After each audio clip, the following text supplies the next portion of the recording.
Selamat pagi Bu. Boleh minta waktunya Ibu sebentar? Ya, Pak. Saya Vanessa Ismi Hidayah, mahasiswa dari Universitas Muhammadiyah Pontianak. Ada tugas mata kuliah profesi keguruan. Adapun tugas itu tuh mewawancarai Ibu sebagai narasumber saya. Sebelumnya saya mempersilahkan Ibu memperkenalkan diri Ibu. Ini menghadap kemana nih? Kakak? Bismillahirrahmanirrahim. Assalamualaikum warahmatullahi wabarakatuh. Waalaikumsalam warahmatullahi wabarakatuh. Perkenalkan Kak, nama saya Umudia. Saya sebagai guru di SMP Quran Akarimah Budaya ini yang mengampu mata pelajaran Bahasa Indonesia. Saya alumni dari Pendidikan Bahasa dan Sastra Indonesia FKIP Unpan Pontianak tahun 2018. Ini cukup lumayan lama dan menjadi alumni. Baik Bu, langsung saja kita mulai. Adapun pertanyaannya, sudah berapa lama Ibu mengajar di sekolah SMP Al-Quran Karimah? Baik Kak, alhamdulillah saya di sini sudah 3 tahun sejak tahun 2020, yakni angkatan pertama hingga sekarang ini, dan mengampu mata pelajaran Bahasa Indonesia sekaligus menjadi walas dari angkatan pertama. Nah, berhubung sekolah kami ini masih sekolah baru ya Kak ya, berdirinya itu di tahun 2020 kayak gitu. Artinya belum ada lulusan, masih di angkatan ketiga, dan insya Allah tahun ini akan ada lulusan Kak, seperti itu. Berarti Ibu sudah mengajar dalam 13 tahun ya? Iya. Mata pelajaran apa yang Ibu ambil? Saya mengampu mata pelajaran Bahasa Indonesia karena memang sesuai dengan jurusan saya linear ketika saya kuliah gitu. Apakah ada mata pelajaran lain yang Ibu ajar selain mata pelajaran yang sesuai dengan ijazah Ibu?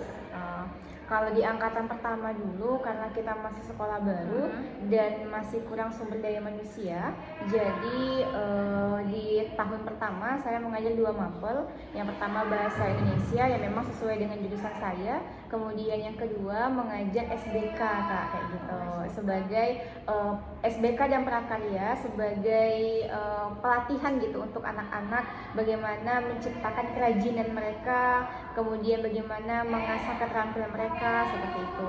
Tapi untuk saat ini semenjak ada angkatan kedua dan angkatan ketiga, saya hanya fokus mengajar di Bahasa Indonesia. Tadi kan Ibu pelajaran SBK ya, mengajar. Nah, mengapa Ibu mengajar mata pelajaran tersebut? Iya, karena yang pertama ya Kak ya, berkaitan dengan sumber daya manusianya yang kurang kayak gitu Pak. Tapi di sistem Dapodik kita menyatakan adanya SBK dan prakarya. Jadi ketika saya mengampu itu tidak berdasarkan capaian materi, tapi berdasarkan kebutuhan anak-anak. Yang namanya pesantren dan asrama, artinya anak-anak harus diajarkan secara mandiri berkaitan dengan mengurus kehidupannya. Jadi ketika mengajar SBK dan prakarya itu, materi yang saya berikan berkaitan dengan cara merapikan pakaian, cara melipat jilbab, cara merapikan lemari, kemudian cara mencuci baju dan lain sebagainya, seperti itu. Lebih kepada pengetahuan berkaitan dengan keasramaan. Apa kesulitan yang Ibu alami saat mengajar mata pelajaran yang di luar pendidikan ketika Ibu kuliah? Iya. Kesulitan yang saya hadapi selama 1 tahun itu karena harus menginput KD dan KI yang sesuai dengan apa yang ada di silabus mata pelajaran SBK dan prakarya. Sedangkan kan itu kan walaupun silabusnya sudah ada, tapi kan pada penerapannya kami tidak mengajarkan itu, tapi hal lain yang berkaitan dengan keasramaan yang kami ajarkan, seperti itu. Jadi cara menanggulanginya pada saat itu ada satu pertemuan yang memang kita memberikan materi kepada anak-anak sesuai dengan KD yang ingin dicapai dari mapel tersebut, seperti itu. Tapi pada umumnya 90% dari KD dan penerapannya kita tidak sesuai kayak gitu. Selanjutnya, bagaimana cara Ibu mengatasi kesulitan tersebut? Nah, tadi Kak udah saya sampaikan cara mengatasinya. Kan di 1 minggu itu ada 1 jam pertemuan. Jadi kalau kita totalkan selama 1 bulan itu ada 4 kali pertemuan. Nah, 3 pertemuan itu yang materi tentang keasramaan, baik itu cara merawat diri, cara menjaga kebersihan diri dan lain sebagainya. Dan di 1 pekan terakhir itu baru memasukkan KD dan capaian yang ingin diharapkan dari mapel tersebut. Misalnya nih di bab 1 mereka belajar tentang seni lukis. Maka di pertemuan terakhir pada bulan tersebut saya memberikan materi berkaitan dengan seni lukis kayak gitu. Dan ada kumpulan materi-materi yang dipelajari oleh anak-anak secara mandiri. Karena mereka kan asrama ya Kak ya, artinya 24 jam kegiatan mereka itu full di sekolah. Artinya memang mereka punya waktu untuk membaca kembali materi tersebut. Artinya ada 2 capaian yang didapatkan secara tidak langsung. Yang pertama berkaitan dengan pengetahuan terhadap diri sendiri berkaitan dengan keasramaan. Yang kedua pengetahuan terhadap materi tersebut yang diambil dari KD dan silabus SBK ataupun prakarya. Menurut Ibu, apakah seorang guru itu perlu memiliki profesionalitas dan mengapa? Kalau menurut saya pribadi, walaupun saya ini walaupun saya misalnya bukan guru, saya di profesi yang lain, ya namanya profesionalitas itu penting ya Kak ya, penting dan sangat penting. Karena menurut saya setelah menjadi guru, profesional ini sebuah kunci utama ketika kita ingin berada di dunia pekerjaan kayak gitu, berada di dunia yang seperti ini. Artinya profesional ini sebagai mutu, sebagai kualitas, sebagai kunci dari keberhasilan kita terhadap anak didik kita atau peserta didik kita. Mengapa? Karena di profesional ini kan dari definisinya profesional itu berkaitan dengan mutu, berkaitan dengan kualitas, berkaitan dengan apa yang kita miliki harus sesuai dengan apa yang kita sampaikan seperti itu. Ketika kita tidak memiliki yang yang sesuai dengan pengetahuan kita, maka yang kita sampaikan pun akan berkurang gitu Kak, kayak masakan tanpa garam kayak gitu. Tapi ketika kita profesional, kita sampaikan sesuai dengan pemahaman kita, sesuai dengan apa yang telah kita dapatkan, kita sampaikan kembali, maka itu akan tersampaikan secara utuh seperti itu Kak. Jadi menurut Ibu profesional itu pentingnya? Ya, sangat penting malah Kak, sangat penting untuk menunjang kreativitas, untuk menunjang pengetahuan, untuk menunjang keberlangsungan di dalam dunia pekerjaan. Tidak hanya sebagai guru, profesi apapun itu perlu yang namanya profesional. Karena yang namanya profesional ini jika kita kaitkan dengan honorer, maka itu akan sesuai gitu kan Kak kan. Orang tidak akan memberikan sesuatu yang lebih kalau orang tidak bekerja secara profesional kayak gitu. Ada feedbacknya Kak untuk kita ketika kita berupaya untuk menjadi seseorang yang profesional, baik secara pekerjaan, secara amanah, secara waktu, secara kedisiplinan dan lain sebagainya. Apakah Ibu tergabung dalam organisasi profesi? Iya, saya tergabung di MGMP Kak, MGMP Bahasa Indonesia. Waktu saya pengalaman mengajar ini sejak tahun 2018 Kak. Di 2018 itu saya mengajar di jenjang SMP sama pesantren juga. Kemudian di tahun 2019 sampai tahun 2020 saya juga mengajar tapi di jenjang SMA. Kemudian di situ saya sudah bergabung dengan komunitas MGMP, musyawarah guru mata pelajaran tapi di kota. Kemudian saya pindah ke sekolah ini di tahun 2020 sampai saat ini di 2023 saya bergabung lagi di komunitas guru mata pelajaran yang ada di Kuburaya, mata pelajaran Bahasa Indonesia seperti itu. Dapatkah Ibu menceritakan tentang organisasi tersebut dan apa saja keuntungan yang Ibu dapatkan dari menjadi anggota profesi tersebut? Iya, lebih kepada ini ya Kak ya, ajang silaturahmi saya terutama dengan guru-guru yang seprofesi kayak gitu, sama-sama guru, sama-sama mengajar bahasa Indonesia. Artinya banyak sekali keuntungan yang kita peroleh dengan mengikuti MDMP itu. Satu di antaranya informasi kayak gitu Kak, banyak sekali informasi yang disebarluaskan di dalam grup ataupun secara pertemuan langsung kayak gitu. Informasi berkaitan dengan update kurikulum, kemudian kegiatan lomba, kemudian bagaimana peningkatan mutu guru dalam dunia pendidikan, kemudian kegiatan-kegiatan seperti menulis, kemudian kegiatan bercerita dan lain sebagainya. Artinya ketika sudah bergabung di grup atau di komunitas profesi guru atau MDMP, musyawarah guru mata pelajaran, itu menjadi surga dunia kayak gitu Kak. Karena yang sebelumnya kita tidak menahu tentang mapel bahasa Indonesia dan kegiatannya, ketika bergabung di grup tersebut kita menjadi tahu kayak gitu, dan bisa bertanya gitu Kak dengan teman-teman yang seprofesi dengan kita seperti itu. Dan banyak juga lagi Kak kegiatan-kegiatan yang kita dapatkan, mulai dari kegiatan lomba untuk anak-anak ataupun kegiatan lomba untuk guru-gurunya seperti itu. Menurut Ibu tuh apa kelebihan dan kekurangan dari pembelajaran daring bagi siswa? Oh iya, di 2020 sampai 2022 selama 1 tahun itu termasuk sekolah kami juga melaksanakan pembelajaran daring Kak, seperti itu. Karena ya seperti yang kita ketahui bahwa dari tahun 2019 ya Kak ya, kita mulai dilanda oleh COVID dan yang menyebabkan tidak hanya pendidikan tapi bidang yang lainnya juga menjadi terhambat kayak gitu kan Kak. Nah banyak sekali nilai positif dan negatif ataupun dampak negatif dan dampak positif dari pembelajaran daring. Yang pertama saya ingin sharing nih sama Kakak berkaitan dengan adanya dampak yang baik ketika kita daring, ketika di 2019 sampai mungkin masih ada sekolah yang daring Kak sampai di tahun ini mungkin ya Kak ya, tapi sepengetahuan saya pemerintah itu juga sudah mengizinkan untuk pembelajaran tatap muka seperti itu, walaupun memang harus terbatas dan harus tetap menaati protokol kesehatan.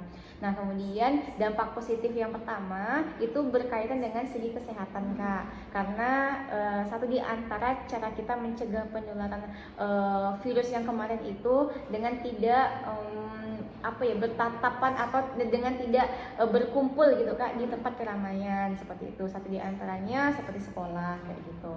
Kemudian itu dari segi kesehatan. Kemudian yang kedua mungkin lebih ke segi kekeluargaan. Mereka yang dulunya memang sebelum COVID tuh Kak ya, sebelum adanya pembelajaran daring, mereka ini ya Kak ya, pergi sekolah mungkin lebih awal, kemudian pulangnya lebih malam, dan ketika daring seperti ini kan ini ya Kak ya, menjadi waktu yang sangat bermanfaat untuk mereka dengan keluarganya. Kemudian adanya kemajuan Kak, kemajuan dalam segi keterampilan menggunakan teknologi. Kalau dulu kan kita hanya tahunya telepon WA, chat WA. Nah kalau ketika adanya pembelajaran daring, kita juga sudah mengenal yang namanya Google Classroom, kemudian Google Meet, Zoom dan lain sebagainya. Dan ada trik pembelajaran yang menarik Kak yang kita dapatkan ketika kita daring. Kalau saya itu lebih banyak mengenal variasi pembelajaran seperti quizzes, kemudian hal-hal lain yang memang menjadi daya tarik siswa ketika belajar seperti itu. Kemudian dampak negatifnya ya mungkin gitu Kak, adanya krisis ekonomi, kemudian krisis mental. Kan beda nih Kak ketika kita mengajarkan secara langsung dan secara tidak langsung. Kalau secara langsung tidak hanya pembelajaran transfer ilmu, tapi ada nilai-nilai karakter yang kita sisipkan. Nah mungkin kalau di daring ini kita terbatas dengan waktu jaringan juga ya Kak ya. Kalau di kota mungkin lancar, tapi tidak dengan yang di kampung kayak gitu. Artinya memang mereka untuk mengakses aplikasi aja susah gitu, apalagi untuk mengikuti pembelajaran. Nah disitulah yang mungkin agak ini ya Kak ya, agak menghambat dan menjadi nilai yang negatif gitu ketika kita pembelajaran daring seperti itu Kak. Bisa juga terhambatnya itu karena kota ya Bu? Iya betul, karena kota. Apa saja kesulitan Ibu dalam mengalami selama melakukan pembelajaran daring? Iya. hambatan atau kesulitan ketika melakukan pembelajaran daring, yang pertama jaringan Kak, kayak gitu. Mungkin jaringan kita oke, tapi belum tentu jaringan peserta didik kita oke, kayak gitu, yang menyebabkan suaranya putus-putus atau bahkan langsung keluar dari aplikasi pembelajaran tersebut. Kemudian yang kedua berkaitan dengan waktu Kak, karena pembelajaran kita di pagi dan memang posisi anak-anak itu di rumah ya Kak ya, atau di rumah keluarga dan lain sebagainya, yang memang tidak efektif kayak gitu Kak. Kakak tahu lah kalau udah di rumah nyambil beres-beres rumah, ada yang belum mandi, ada yang ketika bertemu di layar laptop atau handphone masih menggunakan handuk, masih menggunakan pakaian tidur dan lain sebagainya. Kemudian kendala yang berikutnya adalah penugasan Kak. Kalau bertemu pembelajaran secara langsung, kita kan enak nih, kita tunggu kayak gitu, yang ngumpulkan batasnya sampai sekian, kalau enggak dapat nilai. Nah kalau di daring kan Kak banyak sekali alasannya kayak gitu. Misalnya, Bu kuota kita habis, Bu jaringan kita tak ada, Bu kita disuruh mama kita belanja kayak gitu, dan bakal menghambat pengumpulan tugas tersebut kayak gitu sih Kak. Menurut Ibu apa arti profesionalisme sebenarnya? Seperti yang sudah saya jawab tadi di pertanyaan yang di awal, profesional itu berkaitan dengan mutu, berkaitan dengan kualitas, berkaitan dengan kemampuan diri yang memang perlu kita asah Kak, kayak gitu. Tidak hanya di profesi guru, profesi apapun semuanya membutuhkan profesionalitas, karena ini menjadi ini ya Kak ya, menjadi acuan, menjadi hal yang utama ketika kita masuk di dunia pekerjaan, maka profesional itu akan beriringan dengan kinerja kita. Ketika kita totalitas melaksanakan sesuatu yang diamanahkan dengan kita, maka profesionalisme juga dibutuhkan Kak. Karena nilai kita terletak pada seberapa jauh kita profesional terhadap pekerjaan kita. Kenapa ada program dari pemerintah untuk melakukan PLPG bagi calon guru? Nah, kalau untuk program pemerintah yang berkaitan dengan PLPG bagi calon guru, ini sangat ini ya Kak ya, menjadi kabar baik bagi kami yang berprofesi sebagai seorang guru. Kalau ditanya apa manfaat atau apa tujuannya, yang pastinya untuk meningkatkan atau ingin meningkatkan kapasitas seorang guru, tidak hanya cerdas secara akademiknya, namun lebih kepada bagaimana bisa menjadi fasilitator yang baik bagi anak-anak didiknya. Karena cerdas saja, karena pintar saja tapi tidak cerdas juga sayang. Jadi harus pintar dan harus cerdas, harus pintar secara akademik dan harus cerdas secara profesionalisme, secara mengayomi anak-anak, secara pelayanan, dan secara bagaimana kita bisa memberikan yang terbaik untuk peserta didik kita kayak gitu. Tujuannya mungkin untuk meningkatkan kapasitas kita sebagai guru yang mungkin dulunya ada nih Kak ya, kan ini ya Kak ya, guru tuh kan bertransformasi ya Kak ya. Kalau zaman dulu guru tuh seperti ini, tapi kalau zaman sekarang dengan kecanggihan teknologi, guru itu harus dituntut harus cerdas gitu dalam menggunakan teknologi, harus bisa membuat variasi pembelajaran yang bisa menarik anak-anak kayak gitu. Nah mungkin dengan adanya PLPG ini, disitulah kompetisi guru akan digali seperti itu Kak. Apalagi guru-guru yang masih muda-muda gitu kan Kak, kan artinya memang masih fresh gitu, masih segar, masih bersemangat untuk menuntut ilmu agar kegiatan pembelajaran di kelasnya masing-masing itu bisa bervariasi seperti itu. Menurut Ibu perlukah program PLPG tersebut dan apa manfaat bagi Ibu? Sangat perlu ya Kak ya. Kalau untuk saya pribadi sampai saat ini saya memang belum mengikuti program PLPG Kak kayak gitu.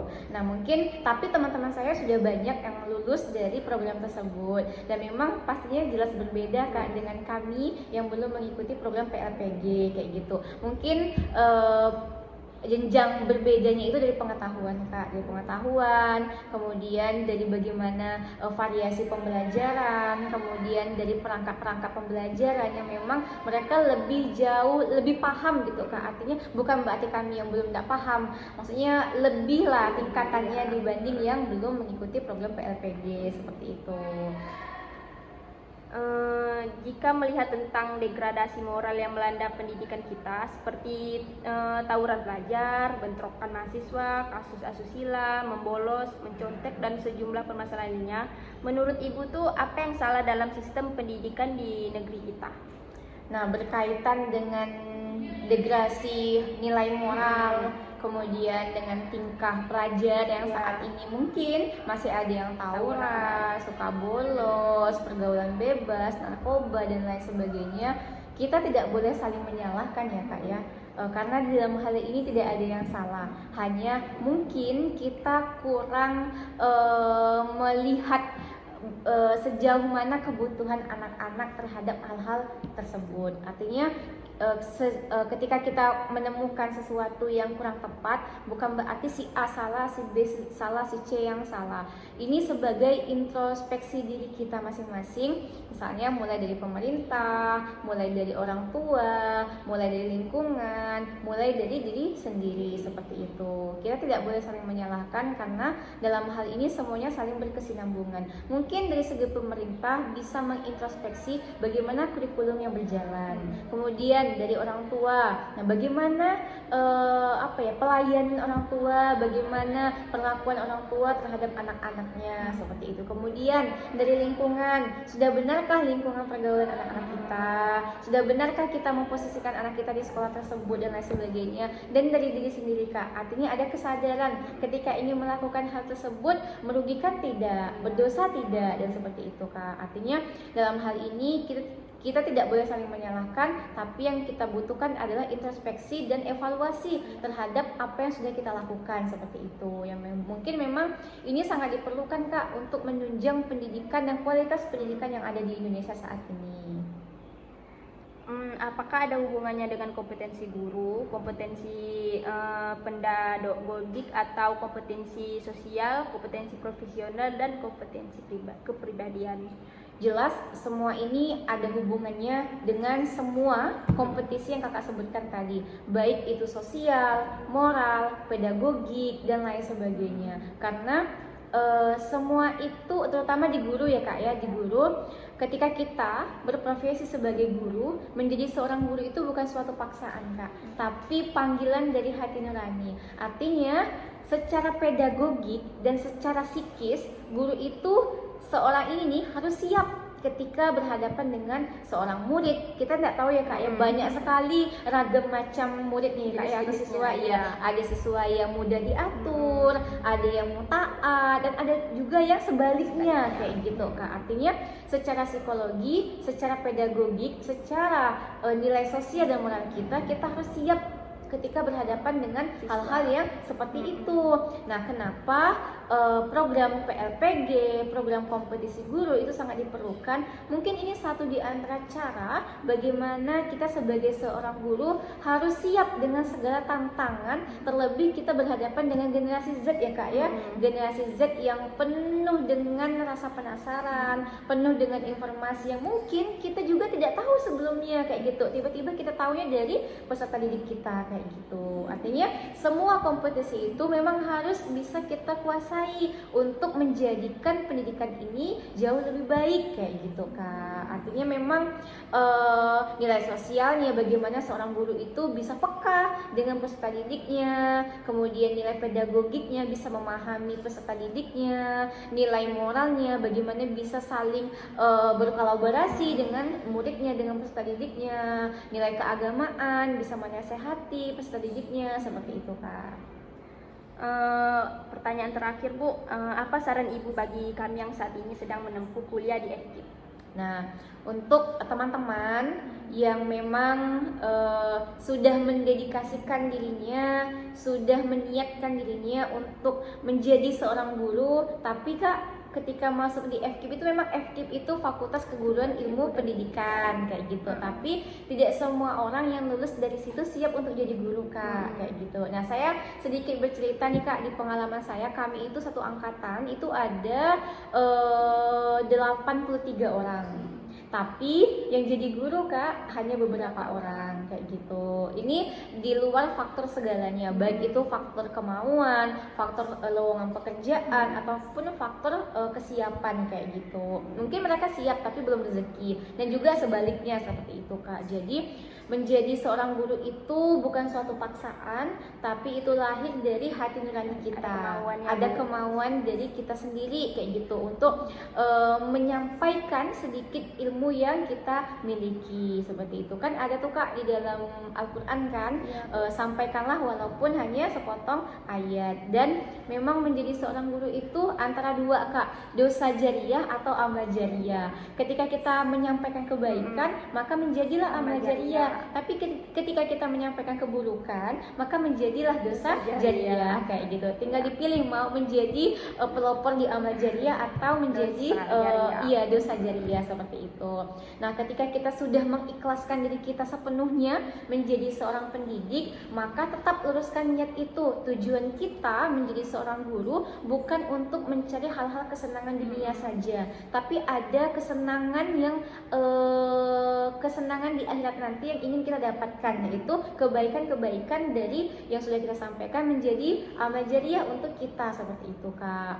Nah, kemudian pesan untuk teman-teman yang sudah berniat menjadi seorang guru, teruslah banyak belajar, kemudian teruslah bimbing siswa-siswinya. Memang cukup berat ya Kak ya, cukup berat karena guru itu digugu dan ditiru kayak gitu. Ketika di diri kita melakukan kesalahan, maka itu akan menjadi introspeksi, maka itu akan menjadi acuan anak-anak dalam melakukan sesuatu seperti itu. Artinya harus siap nih, siap secara mental, siap secara psikologi, siap secara pengetahuan kayak gitu. Karena guru itu lumbungnya pendidikan yang ada di Indonesia. Artinya kemajuan manusia yang ada di Indonesia ini dapat dikatakan tolak ukurnya dari baik atau buruknya pendidikan di negara kita. Kalau isi yang ada di dunia pendidikan ini adalah orang-orang yang kompeten, maka kita juga akan melahirkan generasi yang berkompeten. Tapi sebaliknya, jika isi dari dunia pendidikan ini adalah orang-orang yang belum berkompeten, maka gitu juga Kak, tingkat atau kualitas dari pendidikan kita juga belum berkompeten kayak gitu. Tetap semangat semuanya, karena guru itu insya Allah akan menjadi perjalanan yang panjang, karena kita mengajar baik itu guru TK, SD, SMP, SMA dan lain sebagainya. Bayangkan Kak, dari TK, dari anak-anak yang memang belum mengenal kata, belum mengenal angka, ketika kita mengajarkan dia bakal ingat sampai dia SD, bakal ingat sampai SMP, bakal ingat sampai SMA. Dan memang mayoritas ketika ada acara-acara tuh Kak, yang paling banyak diundang tuh guru SD, guru SMP, guru SMA gitu. Artinya murid-murid itu tidak akan lupa dengan banyaknya orang yang dikenal, pasti akan kembali ke satu lagi gurunya kayak gitu. Baik Bu, sebelumnya saya berterima kasih banyak kepada Ibu sudah meluangkan waktunya untuk saya wawancara Ibu. Akhir kata ada yang ingin Ibu tambahkan atau Ibu sampaikan lagi? Cukup. Baik. Assalamualaikum warahmatullahi wabarakatuh. Waalaikumsalam warahmatullahi wabarakatuh. Terima kasih Bu.